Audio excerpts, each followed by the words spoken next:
வட இந்திய வாக்காளர்களை ஒரு புறம் இங்க சேர்த்துக்கிட்டு வட இந்தியர்களுக்கு தமிழ்நாட்டுல பாதுகாப்பு இல்லைன்னு ஒரு பிரச்சாரத்தை மோடி அங்க பண்றாரு.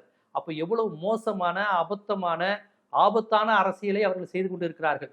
நமது மொழிக்கு எதிரானவர்கள், நமது மொழி கடவுள் கருவறையில் இருக்கக்கூடாது என்று சொல்பவர்கள், நமது மொழியை விட சமஸ்கிருதம் தான் புனிதம் என்று சொல்பவர்கள், நமது மொழியை விட சமஸ்கிருதத்துக்காக அதிகம் செலவழிப்பவர்கள், பாரம்பரியம், தொன்மையும், இலக்கியமும், வரலாற்று பெருமிதமும் கொண்ட மூத்த மொழியான தமிழ் மொழியை விட இந்தி படி என்று சொல்பவர்கள், இப்படி எல்லாவற்றையும் மொழியை அவமானப்படுத்தி, நம்ம தமிழர் அரசியல் அவமானப்படுத்தி, தமிழர்களுடைய பண்பு நலனை இன்னைக்கு அவமானப்படுத்தியிருக்காங்க. தமிழர்கள் மோசமானவன், சகிப்புத்தன்மை இல்லாதவன், அடி கொடுப்பான், மோசமா பீகாரி அப்பாவை பீகாரியில் அடிக்கிறான்னு.